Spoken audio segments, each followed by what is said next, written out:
Okay, so keep eating. I'll try not to distribute too much. How many of you know my jokes, though? Was anybody here last year?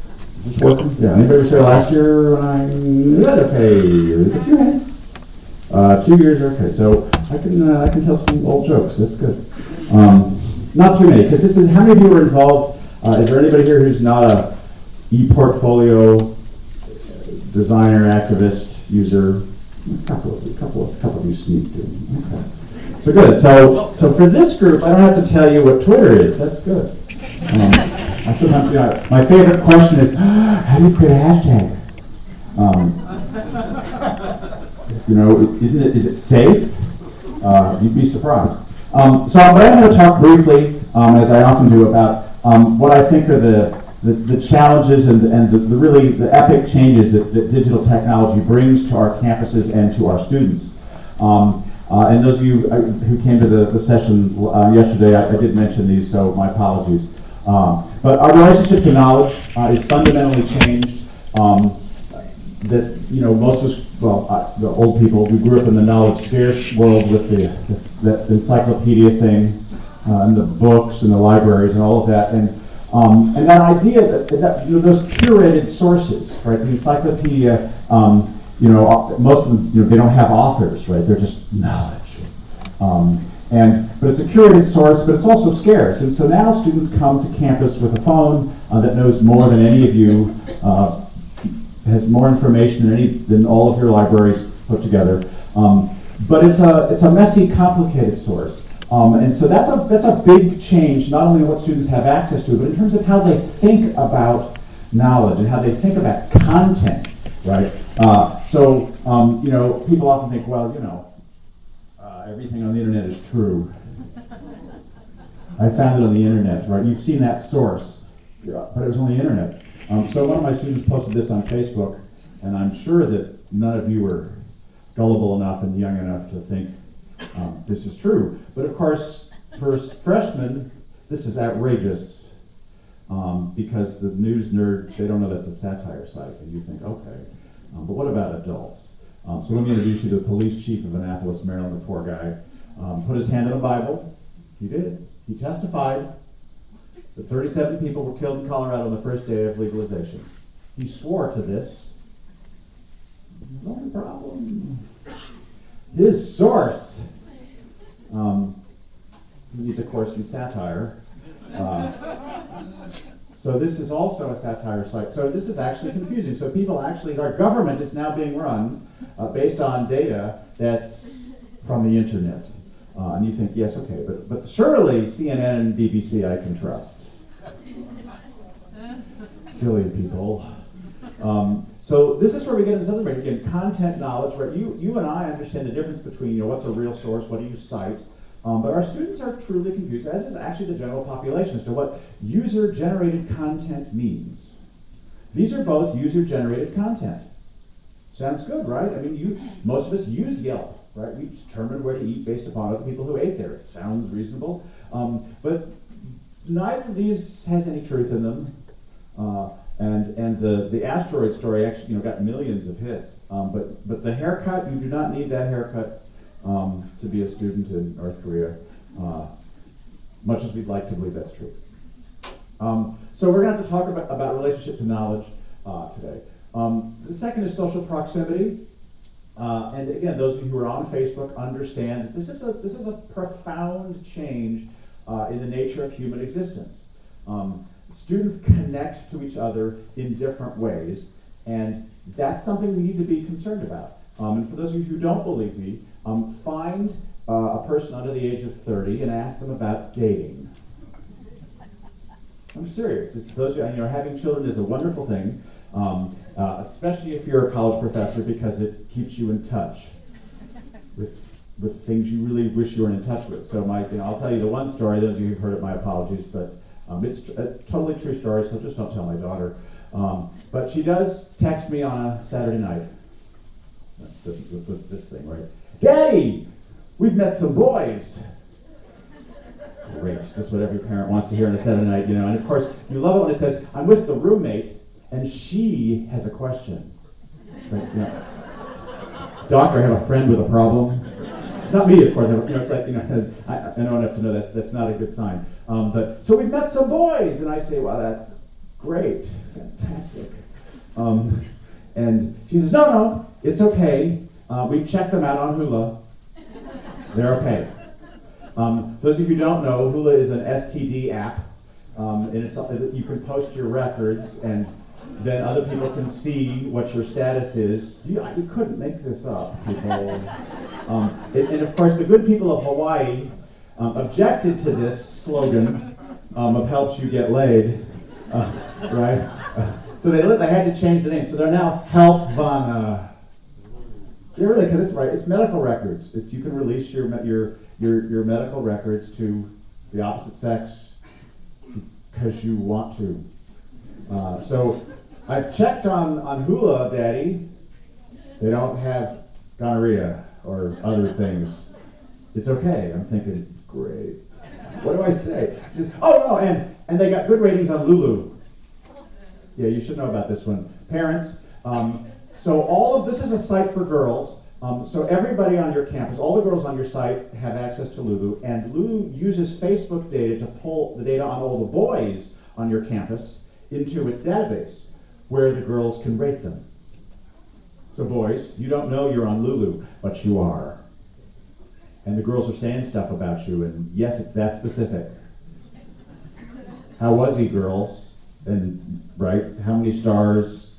I mean, yes. So, boys, just be glad we're not dating. It's great. It's good news. But you can see that, share your experiences, make smarter decisions. Man, those PR people are good.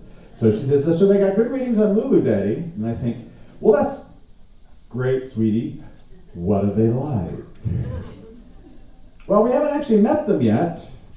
They're on Tinder, which is a GPS site, which is, again, on all of your campuses, which means I can find out who's in the room of the opposite sex or the same sex. That would be Grindr.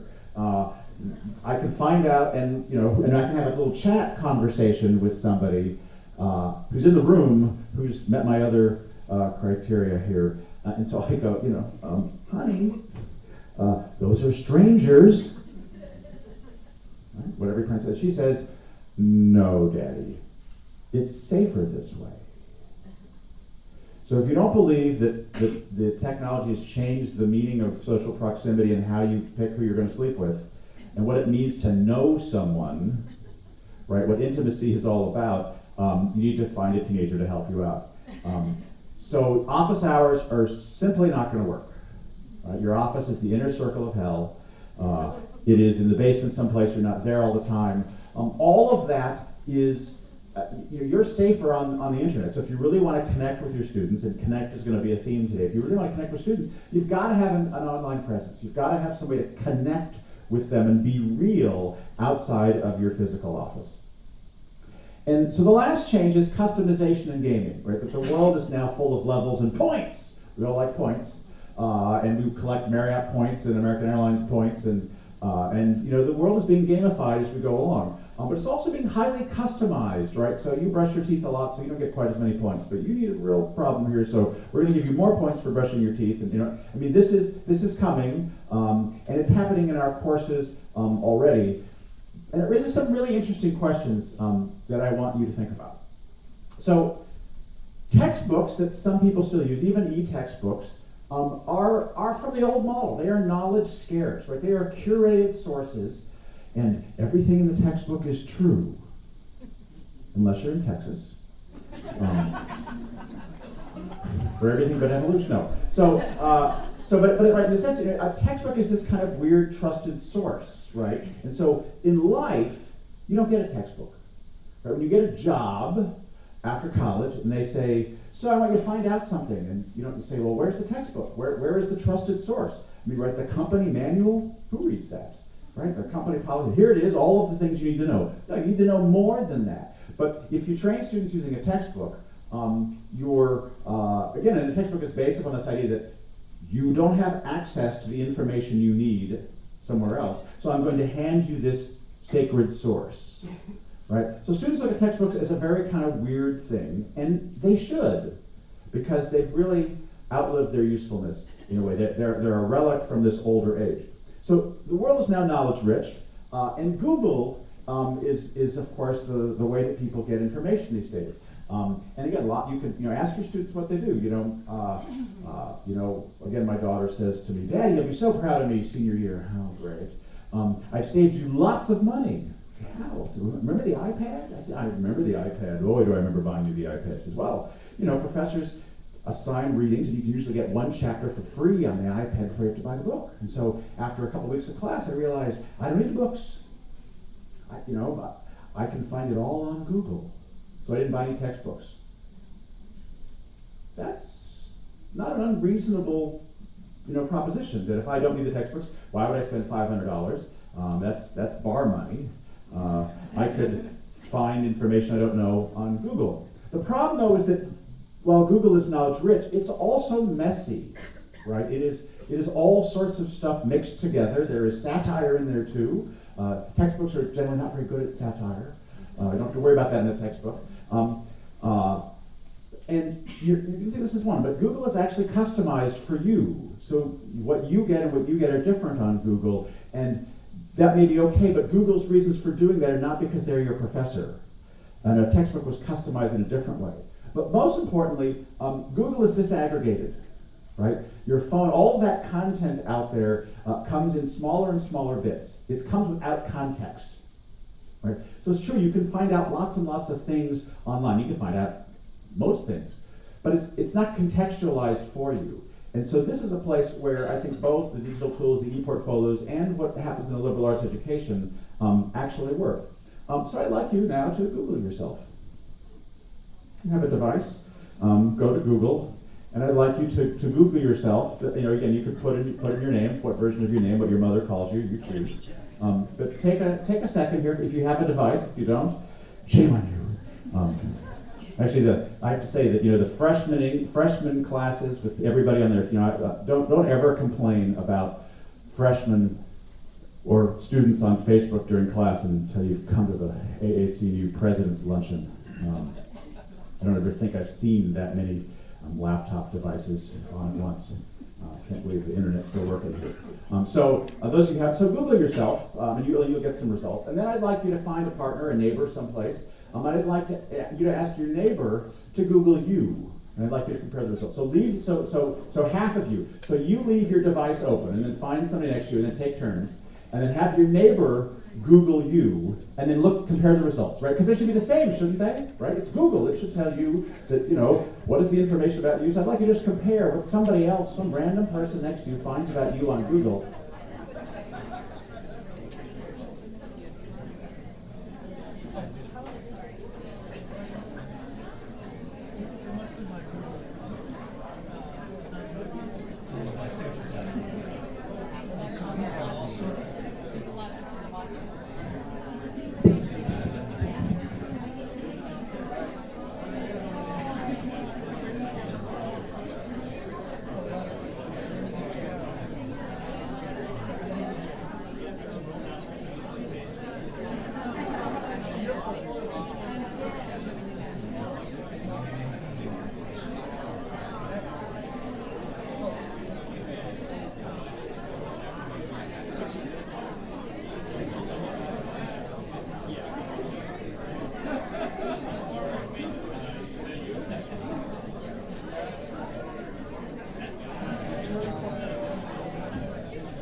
Okay.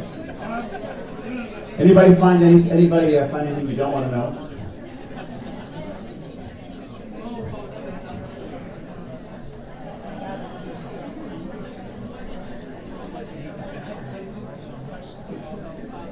Okay. So I'm assuming that how many of you found that the two pages were totally identical? The two searches were totally identical. Okay, so some of you. And how many of you found that they were like two different universes? All right, but there's some difference. And sometimes you have to go to the second or third page. It partly depends on how unique your name is, right? José Bowen's a pretty good one, because there are only about 30 of us in the world apparently, and so it's a relatively unique name. And if you have a more common name, Eddie Watson, I just discovered, then you get all sorts of other stuff in there as well. So what's interesting about this is that the more you use the tool, and again, if you're concerned about this, there are ways to go into your settings and turn off some of the stuff, because otherwise, if you actually have visited, if you go to Google headquarters in California, and you can see all of the searches happening in real time, right? Because that's where it goes, right?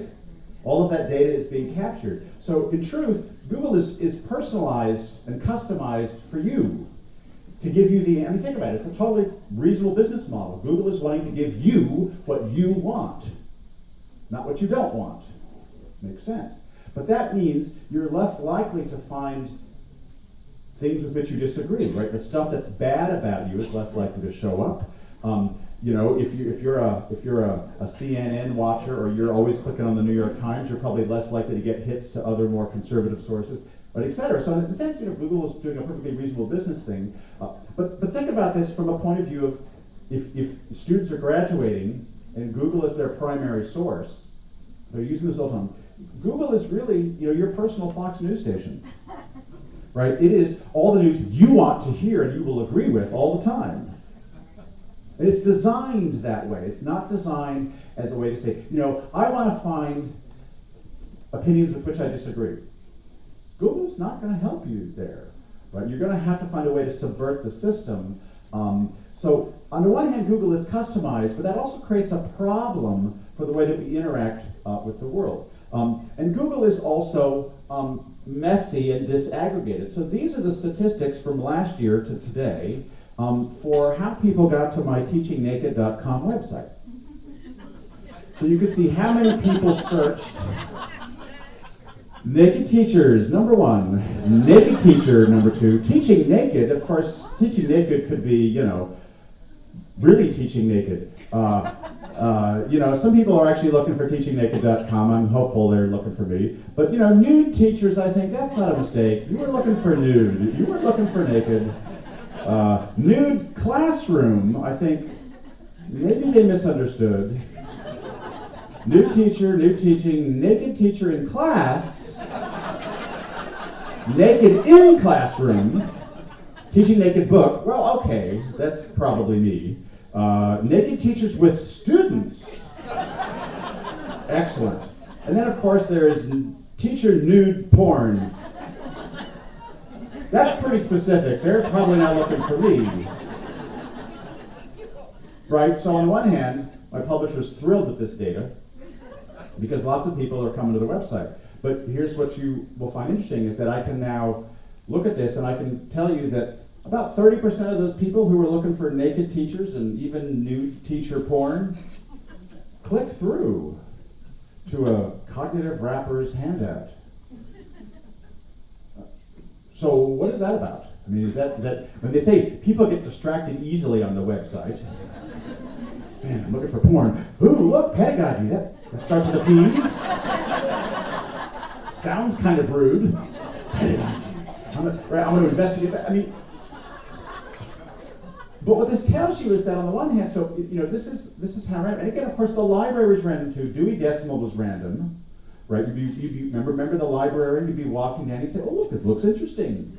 Right? The internet, that is well, all sorts of interesting discoveries happened that way. And of course, maybe some interesting discoveries will be happening this way too. But it's an example of how students are going to find their way to all sorts of things. We don't know how they're going to find their way. There's some of that is fortuitous, and a lot of it is not. How do we think about the liberal arts in this context, where we have this new digital world where knowledge is rich, but also messy, but also customized in some interesting ways? So, first thing, what does it mean to be messy? I actually think liberal arts should be messy. Are we messy enough? We're complicated.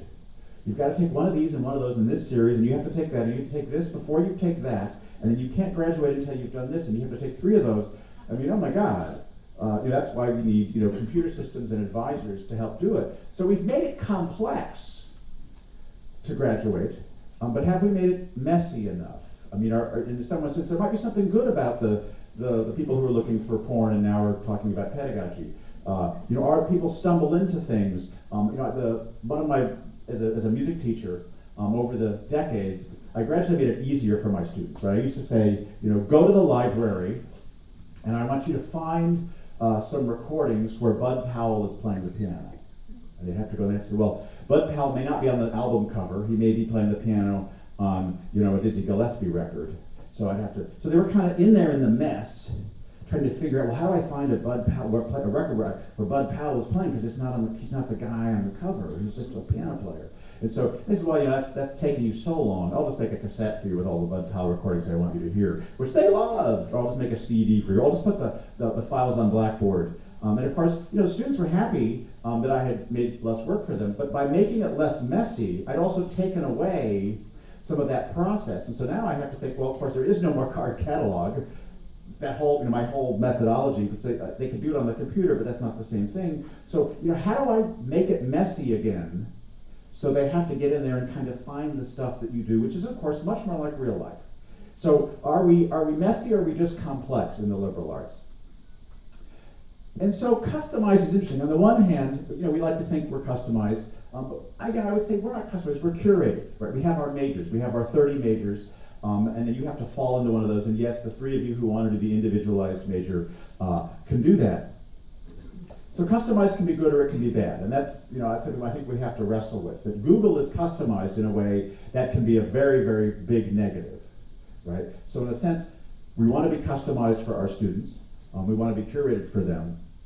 But what does that mean? So I think we have to unpack that a little bit. And I leave personal in the end because I think that's actually where I think we fall down. There's a difference. And again, students want more and more customization, right? Just go to Starbucks and say, I want coffee. What kind? What size? Half calf, soy, vegan. And, there's just so what does that mean? On the one hand, you're going to say, wow, the internet is disaggregated, but liberal arts, of course, we're integrated. We should be integrated. But I really want you to think about this. Are we really as integrated as we say we are? In a sense, we're also disaggregated, right? We have discrete courses. Don't mess with my course.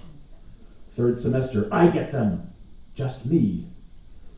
I don't want to have to deal with any of you. And what happens afterwards is somebody else's fault, right? I mean, in a sense, we are disaggregated at the moment. We offer a system of credits that you can mix and match, customizable, kind of, but that are not customized to my learning style, to the way I want to put them together. So in a sense, if we want to combat, or if we want to offer something that can't be gotten for free on your phone, we're going to have to be much more integrated. And I don't think that courses and credits are the way to do it. I don't think that is at all going to be a way to get us out of this mess. Because again, Google, you can make links between pages on Google. Well, that's a kind of integration too. So can we really be integrated? Can we also be progressive, right? Because Google doesn't give stuff to you, and so here is it for the early learner, here is the intermediate, here is the advanced. Right? Google doesn't tell you, well, you've searched for those 4 things, you've now mastered that area. I know what you're really looking for is something more advanced. Google doesn't do that either. But again, we could do that. So these are things that we could do, and these are challenges I think we'll face in this century. Are we really doing them? So having spent a portion of the last year or so on this general education maps and markers, because we didn't need to have enough acronyms. So GEMS, and since that was rolled out this week, I think this idea that we've been using breadth, depth, and credit hours as an organizing principle, I think we need to put that one away. That's from a bygone era, and I don't think that's going to get us out of this problem. So I'm very enthusiastic about this new model of guided pathways. Right? It could be customized, it could be personal, it can be integrated. It's going to be different for every person. But again, the idea of a pathway, of having it be guided, curated. So, because again, there's that question of how much guiding. Right? That's the Google will guide you to, But of course, you're really guiding yourself based upon your own bias and your own preferences. And so I might want to guide somebody away from their bias and preference, and Google can't do that. So the other big challenge I think of is that we don't know what the jobs of the future are going to be. I think we have to stop getting in this debate about, do we offer professional skills or is it the liberal arts?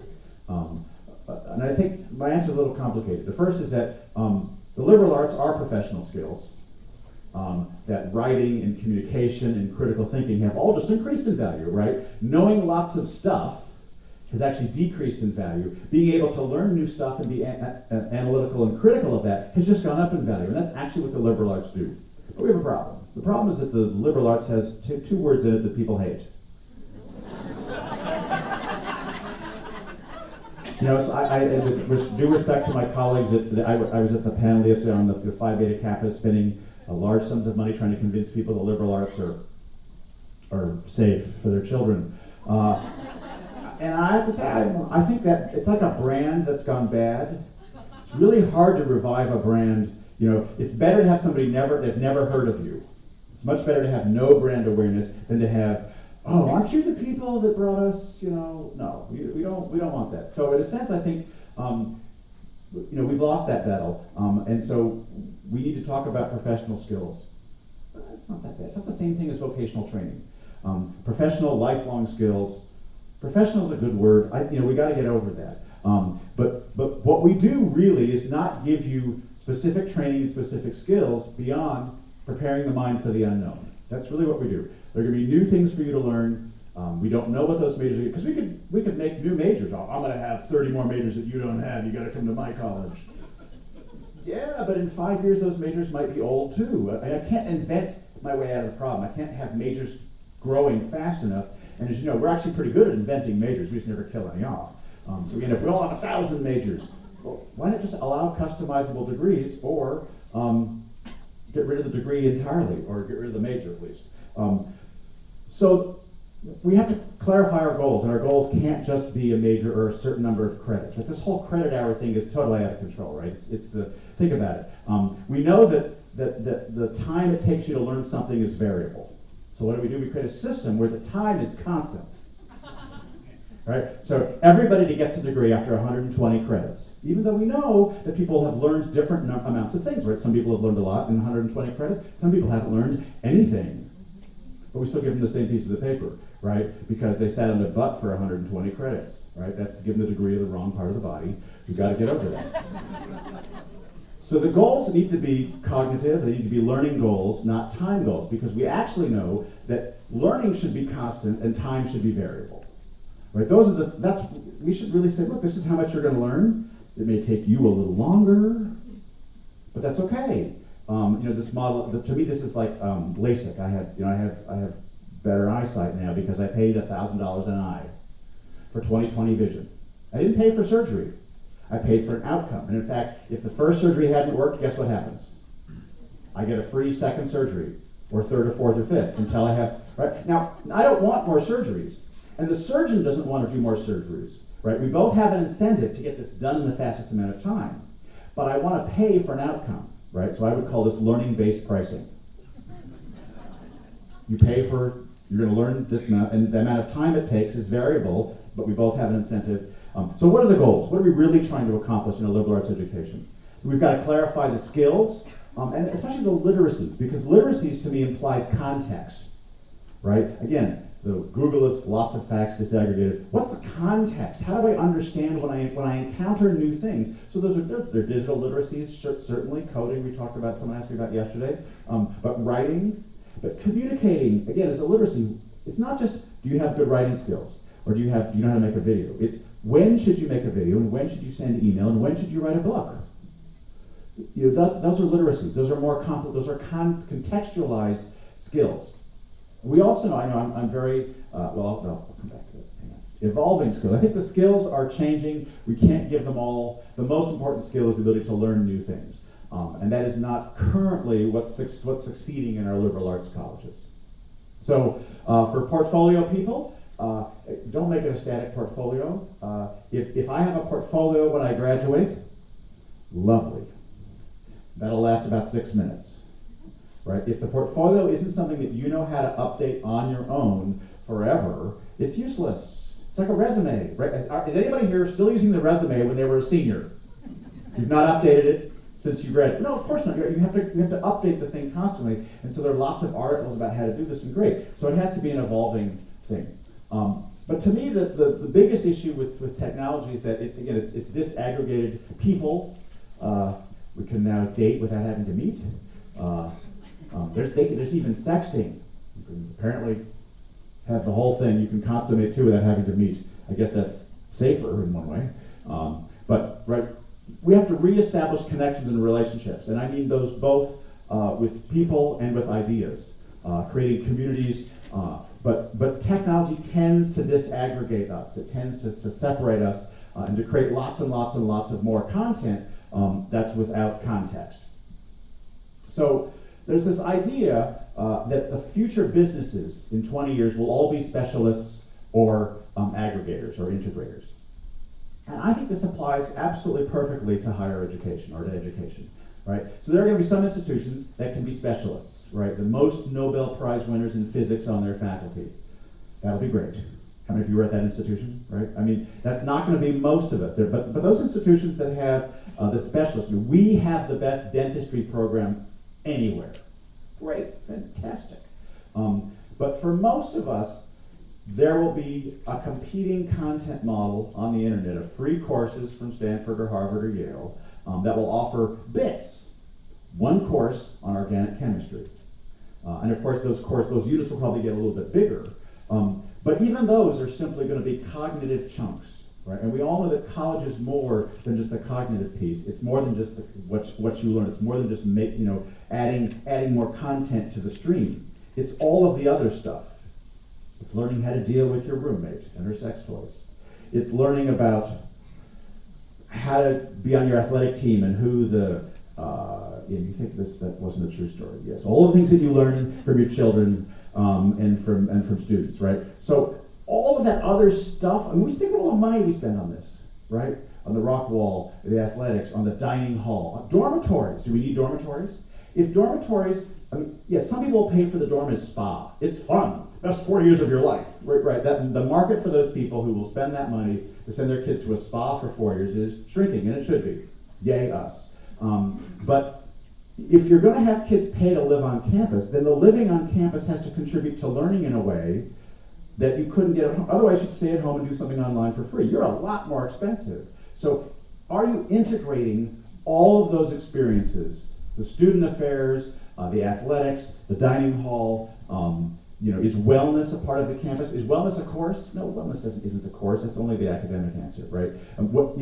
How do we integrate these things? And if we can't, we probably should cut them and just simply cut costs. But most of us aren't going to be able to do that because we've already built the dorms, right? So our issue is, can we be a better integrator? All right. So what can all of you do, since you're in the ePorfolio digital side of the business? The most important in my view is you can be aggregators, you can be integrators, right? That this technology has given us both the problem and hopefully now the solution. Can digital tools be used to integrate? At Goucher, we're thinking about advising, right? Because what's on the screen when you're an advisor matters. So if I'm an advisor, you come to see me, and what I see are your grades, what am I going to talk to you about? Well, your grades. But if what I see on the screen is, well, the soccer team lost last week, and I see you're in a choir, and I see you're having some roommate troubles, and wow, you've been to the psychiatrist a lot this semester, right? Or you called home 100. I have different information, and we have to ask what information would be appropriate for that. But the point is that advising and integrating is something that the tool could help us with. So it has to be more than the sum of the parts, right? It can't just be a repository for stuff, because we already have that. It's called the internet, right? So it's about how the pieces go together that matter. It's also about demonstrations of complementary skills. It's not just skills. What are the skills that you really need? Tyler Cowen has this theory that his book averages over that the jobs of the future will be for people who have skills that are complementary to computers. If what you do can be done by a computer, your days are numbered. Or if a computer will eventually be able to do your job, that's going to be tough, right? So what are the skills we need? That's going to be an evolving proposition. But we need students who are constantly thinking, I need to keep evolving my skills in a way that's complementary to computers, and they also need to be thinking about how I present that. How do I demonstrate to an employer that I have skills that will be useful in 5 years? Actually, the engagement piece, goals, pathways can also be done in a digital form. Again, it's a tool to keep track of all of this stuff. You know, people in the old days, we didn't have everybody with an individualized major because the registrar would have killed us. Too much work. But you know what? Now we have a computer, and we can keep everybody. You can change the curriculum as often as you like because it's just more data. Computers like more data. You could have individualized curricula for every student now. We really could. I often say that the real point of college is to increase the complexity of your mental model, right? So that you interact with the new data you'll find in different ways. Can we use digital tools to demonstrate that? Can we be messy and complex all at once? And finally, I think that the ePorfolio can be useful to demonstrate the value of the liberal arts. What is it that I've done for 4 years? And again, if you do that, you know, that we talked about, you know, the evidence, the bottom line evidence for most people is not going to be how much their kids learned. It's did they get a job. As a parent, all the parents in the room are going, the number one goal is, please don't move home. I mean, we love you, but please don't move home, right? We want them to be able to be successful and happy and fly on their own. And in order to do that, they probably need a job or a rich somebody, right? They need a job probably. So if there isn't value in that, and they move home, I'm going to be immediately suspicious. So there are ways I think that you can help us do that. And help us be connectors. Help us connect to students' need to what we want to do. So we're exploring this idea. I'm not sure that you need a major anymore. And if I got rid of the major, what else could I do? Were there other kinds of things that I could substitute for that? So we've started talking about these 3 R's as the fundamentals, and you remember the old 3 R's.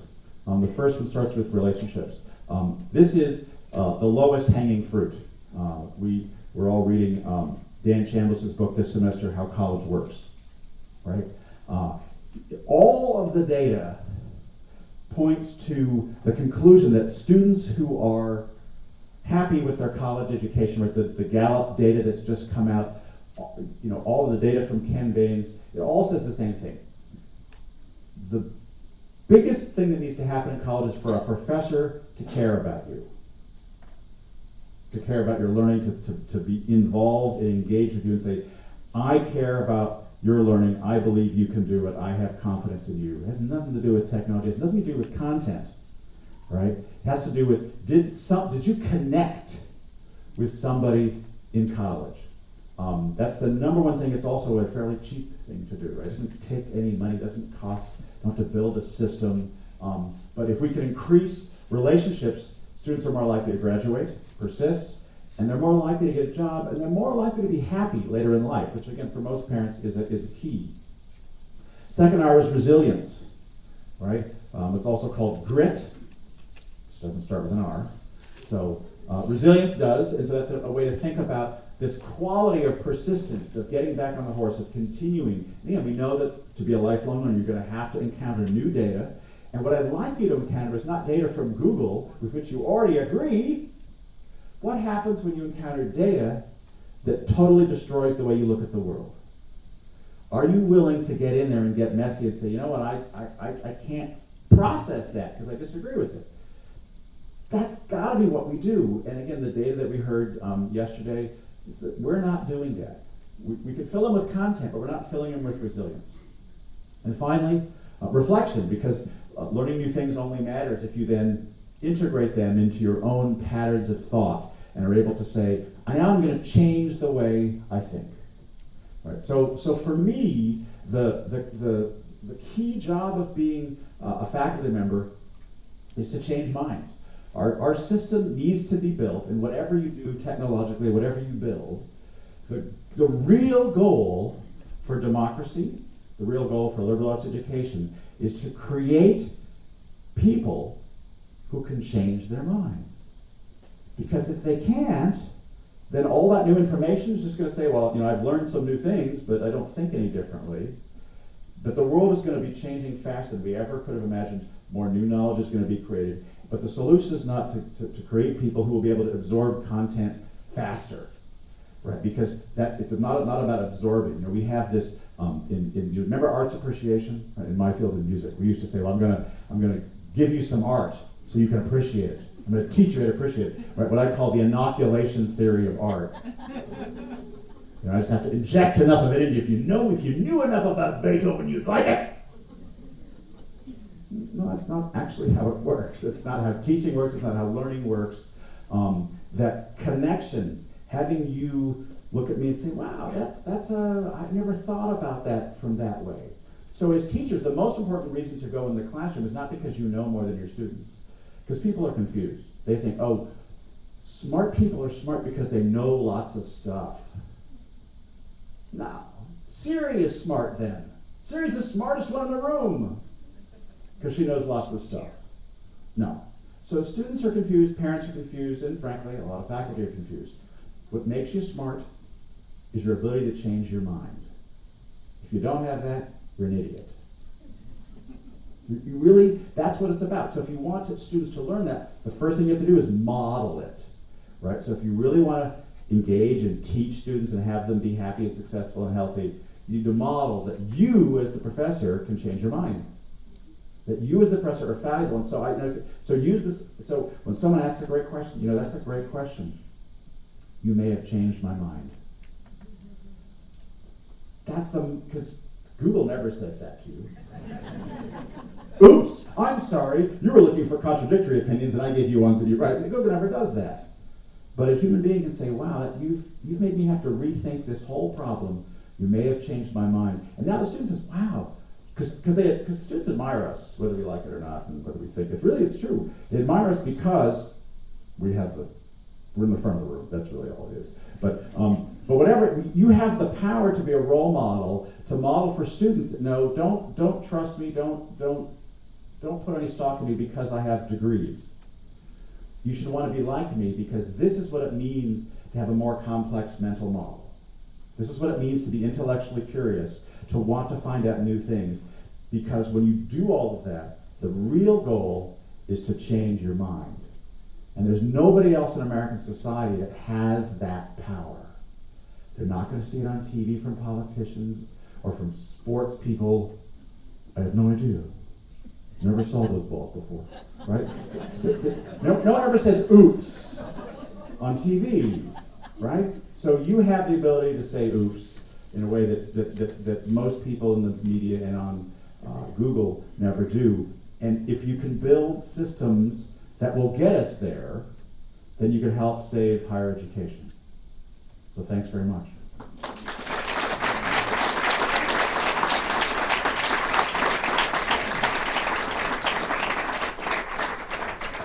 Thank you, Jose. I think we do have a couple minutes for some questions. We are going to have to stay on schedule, so at 1:30 they're going to come in, or at least they're supposed to. And where you are sitting next to that dark panel there, and over there where you're sitting, there's an air wall that they're supposed to come in full across, because we have sessions that start 15 minutes after that, and we have to separate these two rooms. So we will need you all to, if you were in the earlier plenary, learn how to evacuate the room in short order. They're going to come in and move that wall, but we do have some time for some questions now. So, yeah, Heather? Hi, Jose. I thought that was an amazing presentation. At the very beginning, you were talking about how we're not able to just take at face value what we see in the online, and I thought that that first piece was maybe in the Onion, but anyhow, but Facebook just announced, because there were people getting lots of false information, that now they can crowdsource, and you can actually post that's fake information, that's not real. And so do you think that there's going to be a lot more intelligence built up around crowdsourcing the validity of content online? Yeah, I do, but again, it's all about who has the power and who is doing it. And so crowdsourcing, gets it wrong. I mean, authorities get it wrong too. But we've seen this before. In my business, in the music business, Or, if you go retail, it's right, the stuff that's at eye level is the stuff you're gonna buy more, and somebody decides what's at eye level and what's not, or what you're gonna look at, or the low fat, that helps a lot. I mean, all of the labels that we get, so we'll get more labels, but every new label we've had generates more problems. And so I'm not sure, the pyramid keeps getting more global. In my business in music, we've seen this happen 3 times now. So it happened with Beethoven and sheet music, because Bach was a local and Mozart, they were local guys. But then sheet music allowed me to sell music beyond where I could play. And the competition just changed. Well, how do I know which composer is good? Because I've got 1,000 more composers. And then radio did the same thing. I like my local band. Who's this guy Benny Goodman on the radio? Wow, he's even better. And then the internet. So we've seen these kind of revolutions before, and so you can replace new kinds of markers. But who gets to decide the reliability rating? It's a crowdsourced thing, and it's another Yelp. But it's Lulu for dating. So I do think we'll get more of that because that's always been what happens. Somebody wants to. Pandora or Spotify, or somebody wants to control what comes next on your playlist, what pops up next on your screen. Think about it. If companies will pay huge amounts of money to be on the aisle in the grocery store, that's a system that's fundamentally corrupt and corruptible. The ability to determine, I don't know, and I don't want to say nasty things about Google, but think about how much power they have. They have the ability to determine what information you get to any question right now. Do we really want anybody to have, but there's nothing we can do, but that's, so we could replace Google with somebody else, but I think that's still the problem, is that we're now dependent upon this third party who determines what we see next. Other question? Well, I failed drastically. Nothing stimulating happened. We went to this talk, we had lunch. Okay, there we go, one more. This is so vague, I hesitated to ask it, but when you're talking about going from threat theft and credit hours to guided pathways, you said that thinking in terms of hours, you said it's not going to get us out of this problem. And I thought, what is the this? Because there's so many problems. Yeah, well, it's very, thank you, very good. So my English teacher would be upset at me and thankful to you. What is the this? I think it's all the problems. I think it's it's the fewer students who want to pay, fewer students who can afford to pay, the expensive cost, the public being skeptical about higher education in general. I think is the biggest problem. Because what happens is that when the public is saying, well, I want to know what I get for my money, not an unreasonable question, especially at the cost. Right, this is people's most expensive or second most expensive purchase in their life. They want to know what they're going to get. Now, okay, we could sell them a brand. It's a letter jacket, it has H on it. That works. You can become president that way. We could sell a spot, but most of us are trying to sell something else, trying to sell an experience that will change you and transform you and leave you more able to conquer the world. That's what we're trying to sell them. And instead we say, we'll give you credits, 120 of them, and a piece of paper that may or may not be useful. It has some useful economically, you're more likely to get a job because you have a piece of paper. But that argument is diminishing, and somebody else will come up with a piece of paper that's cheaper, right? Or a badge, or Bill Gates will give MIT even more money to come up with some kind of degrees. So we have to get people to pay to come to us and do this. And so I think if we're just giving them breadth and depth requirements and credits, that's not going to work. We have to know, what is the real goal? How do we get there? Is it personalized for you, for what you want to do? Will it continue to give? So one thing I'm sure the 4-year degree is about to end. I think we'll see 3 years and 5-year degrees. That's the easy bit. But we're going to see a lifelong degree pretty soon, right? The LASIK equivalent. Because I don't just want 2020 for a couple of weeks or a couple of years. I want 2020 forever. So I'll pay you money so that I never have to wear glasses again. I'll pay you money so that I always get skills. So I have a year now, I have a year later, I have a year in 5 years. You continue to take online courses. I come back to the campus once every year. Whatever it is. But what we're really selling is probably not, if it's not a spa experience, it's some kind of integrated learning, it's got to be something you can't get on your phone. It's got to be somehow integrated, and it has to not just be cognitive, in my view. So I don't know the answer to that, but I think that guided pathways is a first step. So you mentioned a bit about the future So I thought it'd be fun to ask a little more detail of what the future might look like, not just like next year or 5 years, but as professors shift over to this model of cognitive coaches, as students are kind of getting learning-based tuition, that sort of thing, what will a college look like 10 years from now? What will the staffing model be? Will PhDs, departments, what will replace all of that? Just, Write this one down. No. The truth is, we don't know, but here's I think it'll happen sooner than 10 years. Although the best line yesterday was that there's no higher education bubble. It's a slowly deflating balloon, and so it's really deflating slowly. You can just let it out a little bit, and that noise it makes. That's what we're making right now. That's going to go on for a while. But I think we're going to start to see in the next couple of years, there's a couple of schools will go out of business, and you'll say, oh my God, really? They went out of business. And then you'll start to see people trying wild experiments, which is good for us, because that's what happens in Silicon Valley, right? People try crazy stuff, and then they go bankrupt, and then they start all over again. That's what bankruptcy laws are for, so we don't kill you anymore. Right? We don't have debtor's prison. We allow you to start over. So, but colleges, we don't want to go out of business, but we're going to need to have some people try some things and fail. We're going to need a culture of, let's get rid of credits and grades and see what happens. Or you're going to try the lifelong degree. You're going to try a 6-year degree. You're going to try a 2-year degree. You're going to try we're going to need to have the model that we have in Silicon Valley, which is that, any two people in their garage can come up with a new idea, and they try it, and most of the time it doesn't work. And that's how we got our iPhones. Most of the time it doesn't work, you get an iPhone. If Apple did, we got to play it safe, it has to work. We can't launch the Newton if it's not a success. You'd never get to the next thing. So what I don't know is what exactly the formula will be. I think we will have a lot more diversity. I think our ecosystem right now, we're all offering the same degrees in the same way to the same students. We're all going after the same, we're all much too homogenized as an industry. America is the least homogenized of all the industries in the country, by the way, and we're still too homogenized because we have community colleges and research institutions, et cetera. We need more.